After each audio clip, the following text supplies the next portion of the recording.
जय श्री सीताराम दोस्तों, आज हम बात करेंगे कि सृष्टि की रचना कैसे हुई। इस बात को लेकर तरह तरह की विचारधाराएं हैं।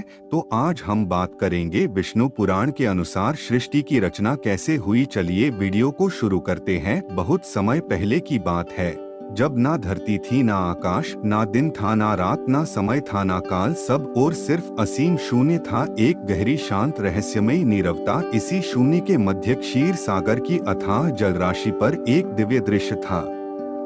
वहां भगवान विष्णु शेषनाग की शैया पर विश्राम कर रहे थे। शेषनाग के हजारों फनों ने उन्हें छाया दे रखी थी। वो गहन समाधि में लीन थे। उनका स्वरूप अत्यंत सुंदर, शांत और तेजस्वी था। उनकी नाभि से एक विशाल कमल का फूल प्रकट हुआ, जो धीरे धीरे ऊपर उठता गया। उस कमल के बीच प्रकट हुए 4 मुखों वाले भगवान ब्रह्मा। उनके चारों मुख चारों दिशाओं की ओर देख रहे थे। वे चकित थे। चारों ओर केवल जल ही जल, कोई ठिकाना नहीं, कोई सहारा नहीं। वे भ्रमित थे, मैं कौन हूँ, मुझे किसने बनाया, मेरा उद्देश्य क्या है। वे चारों दिशाओं में देखने लगे। तभी उन्हें कमल नाल के नीचे से एक दिव्य प्रकाश दिखा। उन्होंने अपनी दृष्टि नीचे झुकाई। वहां भगवान विष्णु योग निद्रा में लेटे थे। उनकी आंखें बंद थीं। उनके मुख पर अपूर्व शांति थी। उनकी नाभि से ही ब्रह्मा उत्पन्न हुए थे। ब्रह्मा जी ने विनम्र स्वर में कहा, हे दिव्य पुरुष, आप कौन हैं, मुझे यहाँ क्यों लाया गया है, मेरा कर्तव्य क्या है। कुछ समय बाद भगवान विष्णु ने अपनी आंखें खोली। उनकी दृष्टि करुणा और प्रेम से परिपूर्ण थी। धीरे से मुस्कुराते हुए उन्होंने कहा, हे ब्रह्मा, तुम मेरे ही अंश से उत्पन्न हुए हो। तुम्हें इस शून्य में सृष्टि की रचना करनी होगी।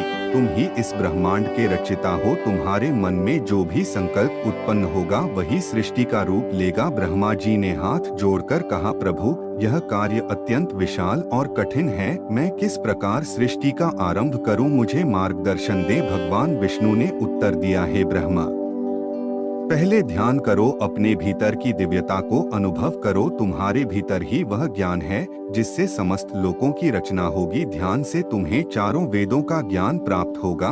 तब तुम जल में स्थित इस कमल पर बैठकर संसार की रचना आरंभ कर सकोगे। यह कार्य तुम्हारा धर्म है। ब्रह्मा जी ने प्रभु को प्रणाम किया। वे कमल पर विराजमान होकर गहन ध्यान में लीन हो गए। हजारों वर्षों तक वे तप करते रहे।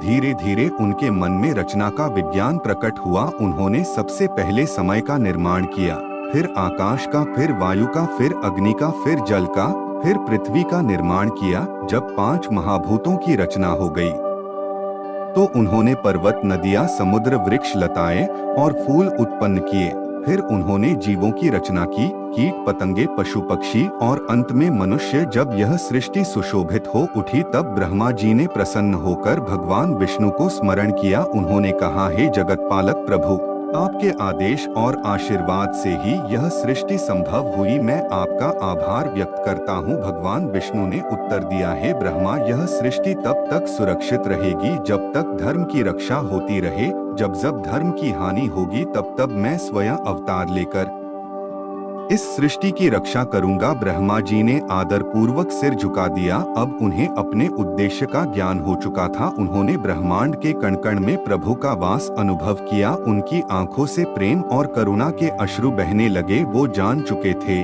कि यह सृष्टि केवल रचना ही नहीं, बल्कि प्रभु की लीला है और प्रत्येक जीव, प्रत्येक पत्ता, प्रत्येक कण उसी परम शक्ति का अंश है। तभी से यह सृष्टि चल रही है, समय के चक्र में घूमती हुई, धर्म और अधर्म के संतुलन में टिकती हुई। ब्रह्मा रचना करते हैं, विष्णु पालन करते हैं और महेश्वर सहाय करते हैं, ताकि सृष्टि का चक्र निरंतर चलता रहे। इसीलिए कहा गया है, जो सृजन करता है वह स्वयं ईश्वर का अंश होता है। रचना ही सच्ची पूजा है। दोस्तों, अगर वीडियो अच्छी लगी हो तो चैनल को लाइक और सब्सक्राइब करना ना भूले। आज के लिए इतना ही, मिलते हैं अगली वीडियो में। तब तक के लिए विदा चाहता हूँ।